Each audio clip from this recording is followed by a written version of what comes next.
I'm John Jacob Mubarak, and we're going to just build a little traffic here. And we are here with Arielle Ford, and I am so honored to have Arielle here.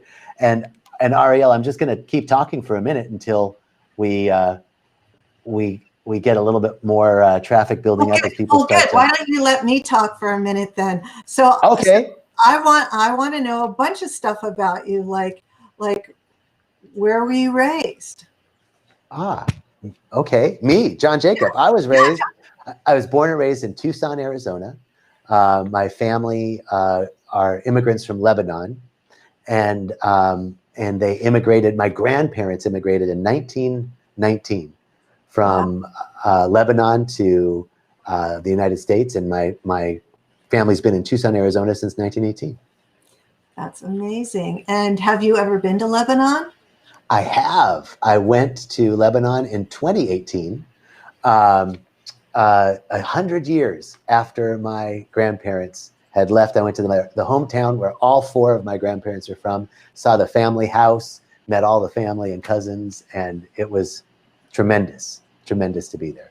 Oh, how exciting. And how long have you been living in Costa Rica? Well, I love this. You're turning the tables on me, Arielle. Well, we have a little extra time, and I'm a nosy, curious person. Beautiful. Well, people are streaming in. So I'll tell you this.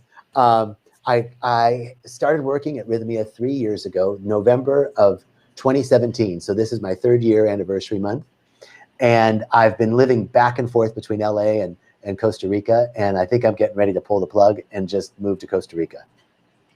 And what do you like best about Costa Rica? So in Costa Rica, there's one word. It's kind of like aloha in Hawaii, pura vida. And pura vida means hello, goodbye, how are you? I'm fine. All is well. You're awesome. Life is good. It means all of the above. And that's really the feeling here, this sense that life is good, and the abundance of the biodiversity, the people, the magnificence of the location. And I think, of course, being able to be at Rythmia, where every week we get to watch an amazing transformation as people come and release that which is no longer serving them, see some aspect of themselves as a core trauma, release that trauma, merge back to a state of wholeness, heal their hearts, forgive the unforgivable, and then they think we did something. I mean, what a great gig, I actually have a question. So, and I'm going to put this in terms that make sense to me. So people come there to be purged and reborn, and maybe make peace with their dark side or let go of their dark side. And that energy, unseen as it may be, still exists. How does the staff of Rythmia protect themselves from taking on what I'll just call negative energy? Yes, beautiful question. Well, we do a lot of work ourselves, a lot of cleansing and purging as well. The grounds themselves, like the shamanic staff, literally goes through the resort regularly with blessings and kopal, and really, there is a lot of release that goes on here. But ultimately, I think all spiritual growth and development is the harmonization of those disparate parts. So it's not so much releasing the dark side, but harmonizing that which is already part of you, that there's not one part of us that doesn't deserve to be loved and appreciated. Right. Yeah. So, my sister actually wrote several best-selling books on that. One was called The Dark Side of the Light Chasers. So learning to love and embrace the shadow was certainly the essence of her work. But I guess my point was not that you're denying the dark side, but sometimes energetically, especially in a group setting where people are letting go of stuff, getting rid of the energy. And it sounds like your shamanic staff already has the tools in place to dispel the frequencies of that. Yes. There are times, Arielle, where I have awoken after, and not gone to ceremony, but there's something really heavy that I feel, that I've picked up, and it's about self-care. I've got to do my practice, do my breath work, do my meditation, go to the beach, release it, observe, just like everything else. How am I feeling? What is coming up for me? Being with that feeling. And somehow in just the being with it, it tends to modulate. Okay, wait, you're so good. Man, you're good. You froze. Uh-oh. Okay, you're back. So I have to say, people have joining us, and for all of you joining us, Arielle and I were having a little conversation, and she, as a brilliant interviewer herself, turned the tables and started asking me questions. But I got to tell you about this amazing being that we have today. And Arielle asked me, the shorter the intro, the better. So here it is. What does it take to restore passion and commitment after the flames of love have gone cold? Oh, baby, the thrill is gone. Tell me. Arielle Ford has spent many years researching the secrets of lasting love. And today we're going to be discussing, among other things, her new book titled Turn Your Mate into Your Soulmate. Welcome, Arielle. And tell us some of the myths that are surrounding the word soulmate and how we can get beyond them. Sure. Well, I think I'll start with giving you my definition of a soulmate. So perfect. I believe that first and foremost is a soulmate is somebody you can completely be yourself with, somebody with whom you share unconditional love. And when you look into their eyes, you have the experience of being home. So if you accept that definition, the truth is all of us have many, many soulmates already, whether it's your kids, your parents, your friends, your siblings, your coworkers, your cats, your dogs, your pet iguanas, and singles run around the world bemoaning, oh my God, I'm so lonely, I'm all alone, I have no one to love me. When in fact, that's not true at all. The truth is they just aren't acknowledging all the abundance of love they already have with all the non-romantic soulmates in their life. So one of my missions is to remind people that love is not missing from your life. The only thing missing is your attention on the love that you already have. Beautiful. Okay, so you can look into their eyes and feel at home. I want to get this. Look into their eyes and feel at home. What were the other two definitions of soulmate? Share unconditional love. Okay.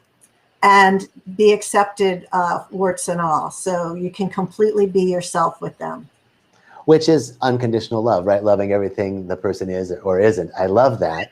And I love that you're pointing to this fundamental truth that, if we're bemoaning that I don't have something, we're really sending out the feeling to the universe that we're lacking something. Right. And it becomes impossible to get it because you're living in the energy of something's missing. And when you're living in the energy of something's missing, all you get to have is more of the feeling of missing. Yes.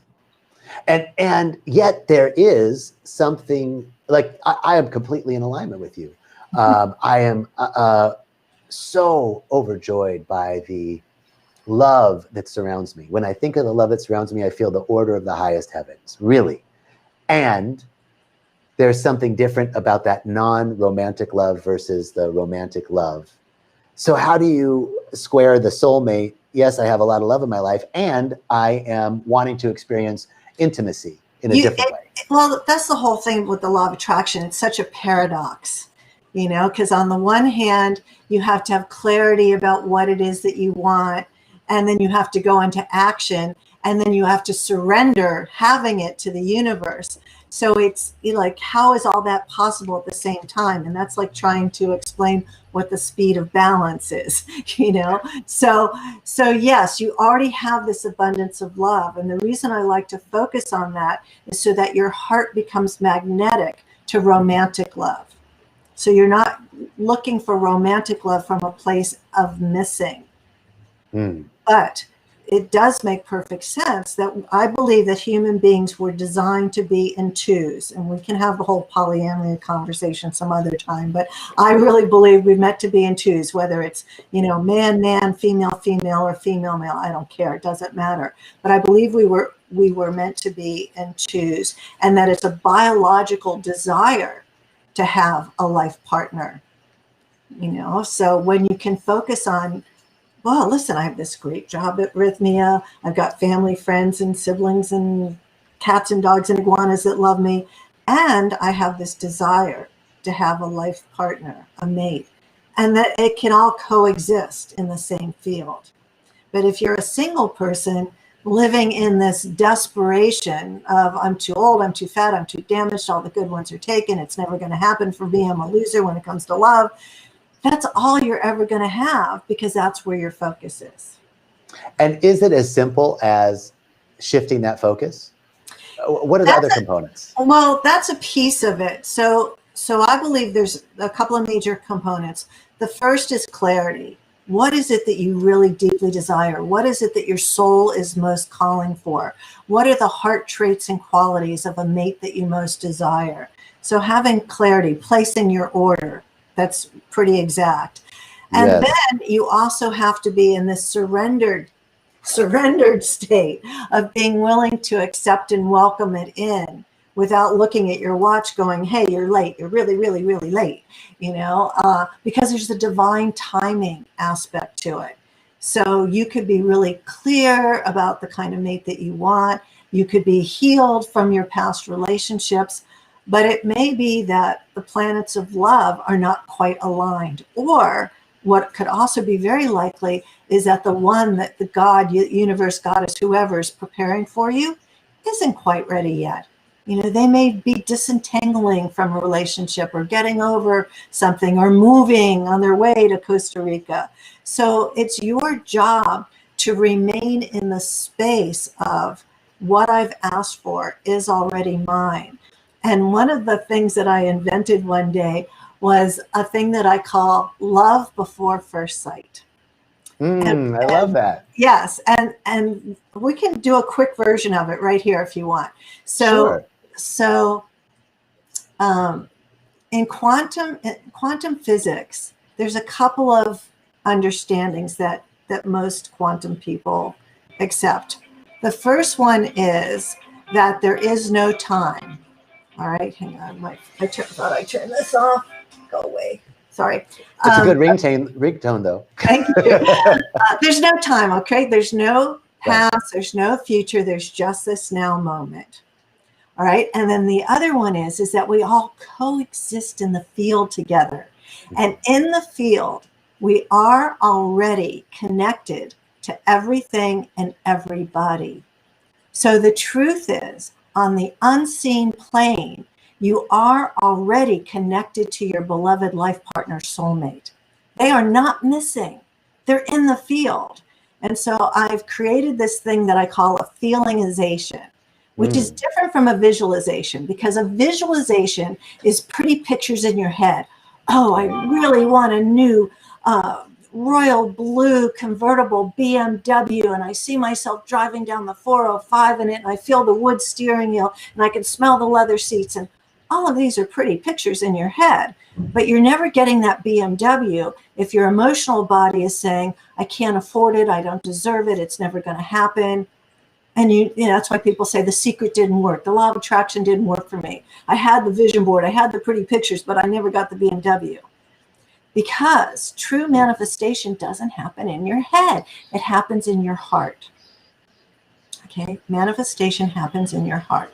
So in a feelingization, I take people on a little guided tour. We drop from your head to your heart, and we go into a state known as heart coherence. I can't believe this is happening again. I'm going to turn this little sucker off. And we drop into our heart to go into heart coherence, which if you've studied the work of heart math, heart coherence is when you drop into the heart and your heart rhythm pattern actually changes. Your electromagnetic heart rhythm changes. And from this place of being in heart coherence, where we're actually having an experience of love or appreciation and gratitude, that's when we drop in our desires. That's where the true manifestation takes place. So on my website, I give you this feelingization for free. All you have to do, you just go to soulmatesecret.com, and there's a little tab called free stuff. Go into free stuff and you'll find feelingizations. Okay, and in the feelingizations is the golden cord feelingization. So you can meet your soulmate today. You do this 8-minute golden cord feelingization, and I'm going to take you to a place where your heart's going to be joined with your beloved's heart, and you're going to start the relationship today, and then you're going to keep it going by talking to your soulmate through your golden cord connection every day. Mm. And it's really soothing and it's really affirming, because you get to see, like, yes, I don't know her name. I don't know his name. I don't know the exact day in the 3D world we're going to meet, but we're already connected. Yes. You know, this is so in alignment with spiritual principle, obviously, that, you know, the universe doesn't hear us, it feels us. And this creating feelingization is such a beautiful way, and to create that heart space and to create that electromagnetic field, right? A new reality. Now, what I love even more about it is the daily practice, because I find myself kind of getting motivated and working on it, visualizing or thinking about, or I love the question, what would I love to experience, and really creating this feeling, but it's not an everyday practice. So that I love that you provide something that allows us to work with this golden cord of connection, this mystic cord of memory that connects us, and work with it daily. I'm thrilled. And you can do with it, you can use this sort of process with anything. So if you're trying to create more abundance in your life, you can go to the field to where you already have more than you'll ever need and start feeling what it feels like to be that abundance, or feeling what it feels like to have that dream job or your purpose in life. So that's what I really love about this work, is that it all already exists. It's just about tapping into it. And even though everything I'm saying you may have heard 1,000 times before, this stuff's really slippery. You have to remind, like, I've been studying this stuff since September 12th, 1984. Okay.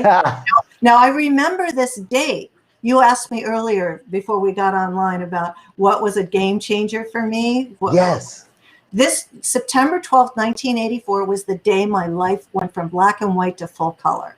Wow. Because this is when I started learning these techniques for the first time and seeing that I could co-create my future, as opposed to letting the winds of change or fortune decide what was going to happen to me. So I've been a student of this for, I don't know, 36 years now. I'm really bad at math, but whatever it is, I still study it every day, because even though I know it and I teach it, I can forget it as quickly as anybody else. Amen. Amen. So, okay, so tell us about September 12th, 1984. Well, I decided to leave my hometown of Miami and moved to Los Angeles. And I'd been to LA once for like 2 hours. So I didn't know what I was doing. I had about $800 in my pocket, and I had no job to go to. And I only knew one person in LA. It was a friend of mine who was packing up to move to New York. So she said, well, you'll come and stay with me for 8 days, but then I'm leaving town. I don't know what you're going to do. So so on the airplane, it's like a 5.5-hour flight. I read this book called Creative Visualization by Shakti Gawain. And this was the book that changed my life. And I still think it's mistitled, because it's not about the visualizing, it's about the feeling. But that's what I learned. So when I landed in LA, I needed to do 3 things right away. I had to find a job, I had to find a place to live, and I needed to find a new friend, because my one and only was about to leave. And without taking up all the time, within 8 days, I had a job, an apartment, and a new friend. And that was the start of my new life. Wow. Wow. And I love the way you said it. My life went from black and white to full color. And so there was an opening in that moment for you. It was magnificent, because I was terrified. I was 30 years old and I'm going to a new place. I don't know anything about LA. I didn't even know what kind of job I wanted.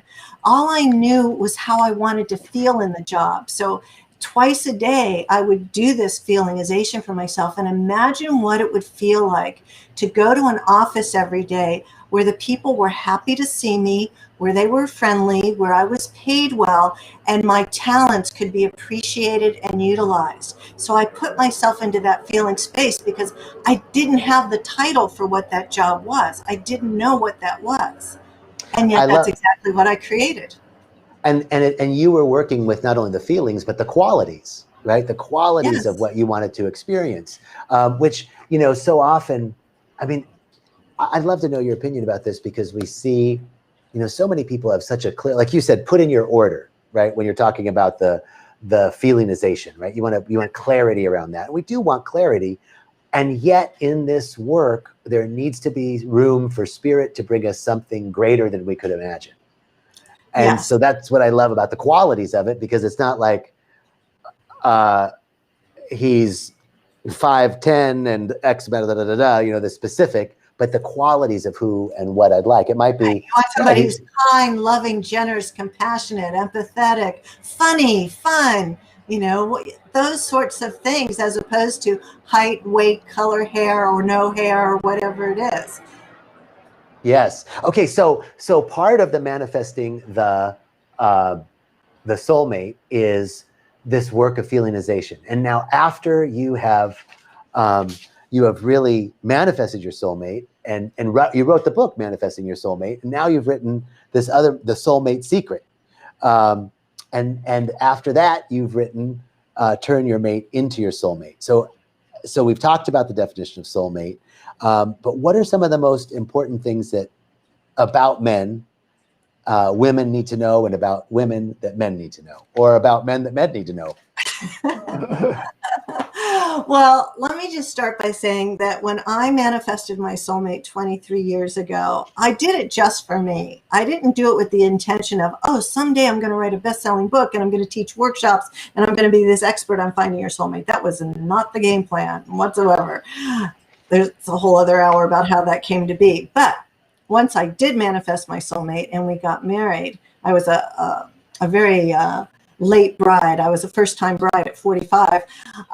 I quickly discovered something really horrifying, which was this. I had zero partnership skills. Yes. No partnership skills whatsoever. And the thing that I was best at was being the boss. I ran a business. I was really good at being the boss, which I found out when you marry an alpha male, being the boss doesn't work. Not such a good idea. Oh, it's a really, really bad idea. And of course, I'm a very logic-based person, and I just didn't know what the fuck I was doing. So I became a student of love. And I decided, you know, here I worked so hard. I mean, I spent more than a year, like prayers, processes, meditations, feelingizations, whatever. Got the soulmate, and I'm about to blow it. What do I do? So I ended up years later writing Turn Your Mate into Your Soulmate, but it's the book I wish I'd been given before I got married. So here's the thing to know. Men and women are totally different in the way they think and respond, you know, and women don't know that about men, and vice versa. I mean, we have this idea they're different, but we don't know how to navigate the differences. So I'll just give you one example. Back in those days, I had a big PR firm in Beverly Hills, and I was doing book publicity for people you may have heard of.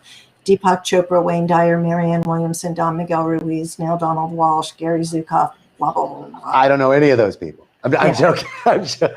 Right? But I mean, that's what I did. Big people. And I had a very exciting and interesting job. So then I meet my soulmate, we get married, and we decide to start a business together, a literary agency, which of course goes along with my book publicity firm. And like, I don't remember how long into the marriage it happened, but I came home from work one day and I said to Brian, oh, I've got some interesting news. We're going to have dinner with Deepak and Rita tonight. And he gives me this look I've never seen before. And it's like, well, don't you want to go? And he goes, yeah, I want to go. I said, well, what's that look for? What's the problem? He goes, well, you didn't ask me. And I said, well, that's because I knew you'd want to go. He goes, yes, but you didn't ask me. And I was like, well, I don't understand. He said, the respectful thing to do is to ask me, not just make assumptions about what I want to do. And I'm like, but I knew you'd want to go. And it was just because I didn't understand that the one thing men want more than sex is respect. I didn't know that. I didn't know how important, and I didn't know that I was being disrespectful on top of it. I was just being me, making decisions. That's what I do all day long. And I never had this other person who I had to work into the math of the whole thing. Well, I wonder what he wants to do. It took me years to figure out how to do this right. So Turn Your Mate into Your Soulmate was essentially written for women on how to stop all the negative thinking and belief systems you have about the person you once considered your soulmate, and to reignite and re-spark your relationship. Because chances are 95% there's a chance you can reignite the relationship.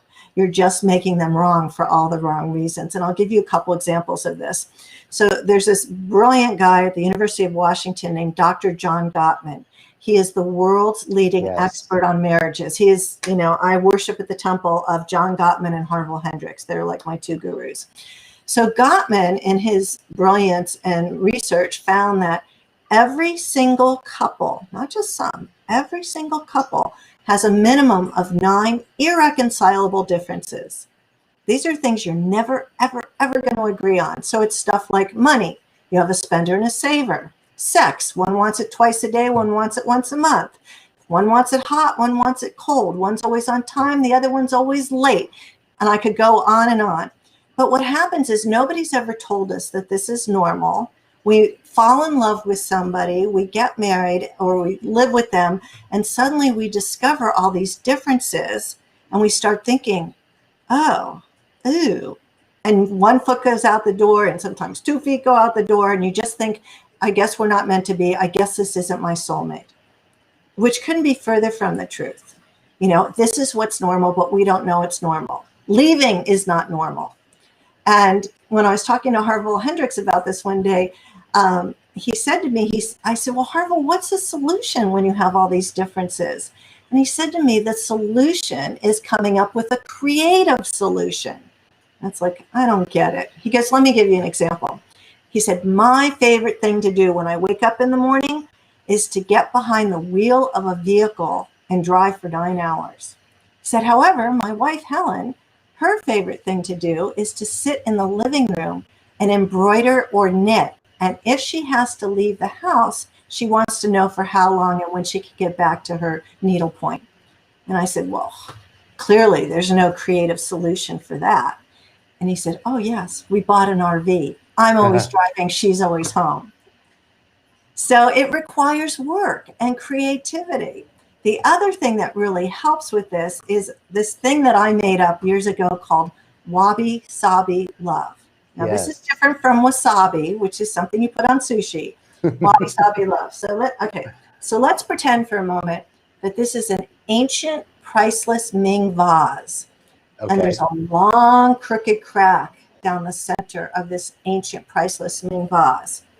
The Japanese would take this broken vase and they would place it on a pedestal and they would shine a spotlight on the crack, because wabi-sabi is about seeking beauty and perfection in imperfection. Beauty and perfection in imperfection. So they actually honor the crack in the broken vase. So in wabi-sabi love, we seek to honor our own cracks, of which we all have many, and the cracks of our partner. And you can use it for almost anything. There's 3 places in your relationship where wabi-sabi love never works. One is bad behavior. The other is active addiction or abuse. If you have any of those 3 going on in your relationship, don't listen to me. Get somebody with a PhD or an MD and get professional help. But for every other thing that drives you crazy, you can fix it. And I'm going to give you some examples how. I'll tell you the story of my friends Jerry and Diane. So Jerry's a psychiatrist and Diane's a psychologist, and they married later in life. And in fact, Jerry is 25 years older than Diane. And after they got married, Diane discovered that Jerry has an addiction. Jerry is addicted to poppy seed bagels. And every single morning, Jerry gets up before Diane. He goes into the kitchen and he slices a poppy seed bagel. And as he's slicing it, hundreds of little black seeds fall onto Diane's white tile floor. And then he toasts the bagel. And then out of the toaster, he puts a smear of cream cheese on it. And then he walks around the kitchen eating his poppy seed bagel, dropping even more little black seeds on Diane's white tile floor. Then about an hour later, Diane gets up, and every morning she has the same routine. She wets a paper towel, she gets on her hands and knees, and she wipes up the little black seeds. Because as you can imagine, you cannot sweep little seeds because they just go flying. Now, this Right. is going on for years, and it's the same thing every morning. And most mornings, it's not a problem. Diane understands because of the age difference, Jerry can't get on the floor himself. But one morning, while she's wiping up the seeds, she's just in a terrible mood. She's really grouchy. And she has this thought, I wonder what it would take to never have to do this again. And that's followed by the thought, oh, that would mean Jerry's no longer with me. And she started to cry. And from that day forward, every morning as she's wiping up the seeds, her heart fills with love because the seeds now mean she has another day to spend with Jerry. So that's what Wabi Sabi love is. And what I love about it is Jerry never changed. They never sat down and Diane said, oh, we've got to talk. This has got to change or I'm out of here. That never happened. The only thing that happened was Diane had a shift in perception. And just as a little fun add-on to this, Jerry is today 95 years old. He's 100% blind, and he's still eating his poppy seed bagels every day. Making a little bit more of a mess than he did before, I'm sure. Probably the same amount of mess. What a beautiful. So Wabi Sabi love, that's the answer. You know, I have a client that they're in the 20th year of their marriage. It's really perfect. I was excited to talk to you about this. Very similar. 20 years of marriage, and she was ready to walk out the door. Same list of incompatibilities, right? Those 9 things. You know, he's never completes anything. He gets something 90% done, can't quite finish it, doesn't understand that she's working with the kids and homeschooling and doing this, and their different parenting styles, all of these things. And she had come to me and said, I think I need to work with a female practitioner because I don't think you understand me. And I said, oh, okay, well, tell me why. And she said, well, because you don't understand that he's wrong, basically is what she said. You don't understand, he's wrong. I need, she needed some female reinforcement. And I, said, absolutely, I want you to go. I just let it go. The next week she came back and something shifted in her relationship, and it had nothing to do with him. But we had been working for months on just holding the truth and seeing the wholeness in each other, moving beyond her current formation, moving beyond even when she didn't feel like being loving, to be loving in a different way, showing love and expressing love without the expectation of a return as an experiment. And something thawed in their relationship, and and then she came back to me during all these processes that we did. She came back and said, I now see that the whole time it was the way I was looking at it. Exactly as you said, Arielle, a shift in perspectives changed the way she was seeing her husband, which allowed him to open up to her, because all communication was shut down in that accusatory and positioning, strategizing kind of mode of navigating relationships that tend to happen. So here I'm doing a lot of the talking, and I want to ask you more questions, not me. You know what I do want to know, though? Well, first of all, you said your book was written for women about men, but really we're talking about not so much biology, or are we? I mean, isn't it? Yes, there's definitely biology involved with it. So for instance, women can talk to each other in lots of different ways without insulting or pissing each other off, but men, the tone of voice a woman uses with a man is like 90% of the battle. You can ask for almost anything if you're doing it from a loving, kind, sweet, not screaming, screeching tone of voice, and most women don't know that. They've tried bitching, moaning, screaming, complaining, nudging, for 20 years and nothing changes and they don't understand why, as opposed to really understanding if, you know, if she wanted help with the kids, you know, the way to begin with is to first notice what he's doing right with the kids. You know, it's like, oh God, you're just the greatest father ever. I saw you helping little Johnny with his math homework at lunch today. I'm so proud to be married to you. Kiss him on the cheek, walk away. You know, start to build a little rapport that way. And then the next time you could, you know, next time he takes the garbage out after you didn't have to bug him so much, give him a big hug and whisper in his ear, oh my God, you're my hero because you took the smelly trash out. I don't have to get my hands dirty. I love you, and walk away. And really, that's how you sort of build rapport. And then when you actually need something done, you could just say, listen, I know how much you do to help all of us, and I'm so grateful. And here's the thing that I'm really struggling with. Do you think you can help me come up with a solution? As opposed to, you've got to do this, and I always do that, which never works. So, I was just going to say, and turn your mate into your soulmate, I actually give you scripts on how to have these kinds of conversations. Beautiful. And this is really what you mean by seeing your mate through rosy colored glasses, I'm assuming. Yes, let's talk about rose colored glasses. This is everything. Okay, so I'm going to show you mine. These are mine. If you don't have a pair, go to Amazon. They're like $12. They look good on you.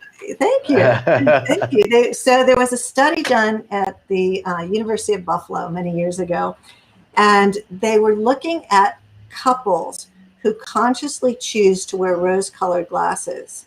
Mm-hmm. And what they found was that these couples have longer, happier, more satisfying marriages.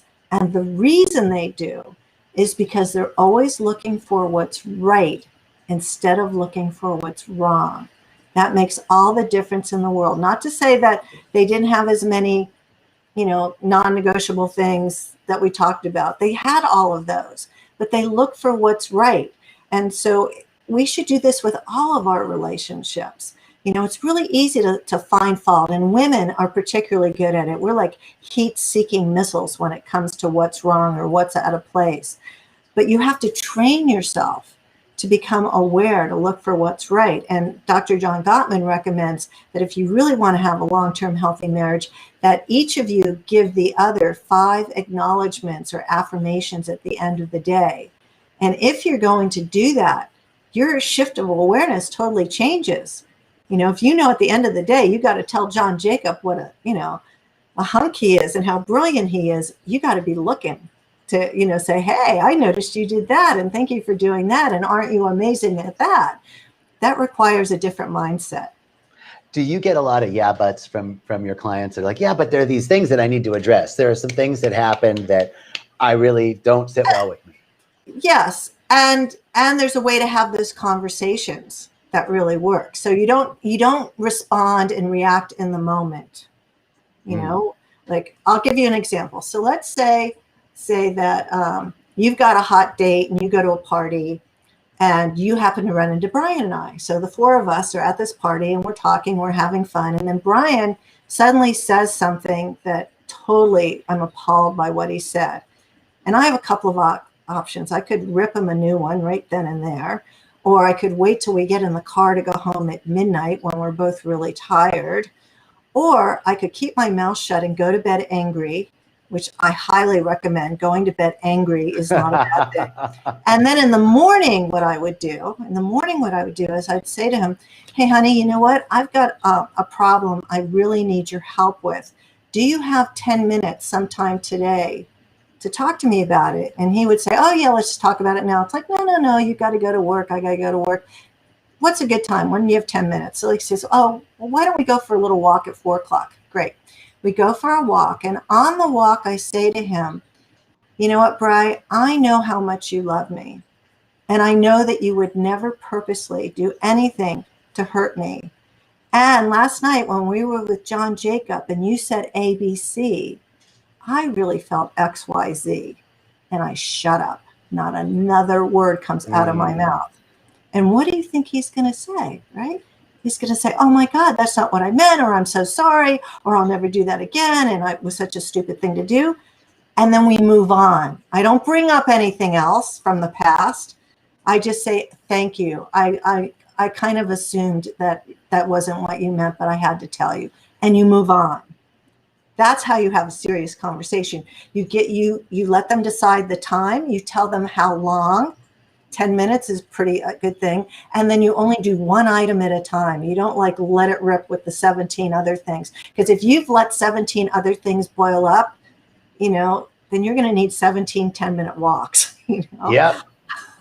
Right? Absolutely. I love it. Just such wonderful, practical, clear, spiritually based, principled insights around relationships, communication, creating love, maintaining love, reinventing love. I just love the conversation. I can't believe that we're over time. But before you go, I always do like to ask, if you were in my shoes and there was a question, that I didn't ask, what would be the question that you would like me to ask you?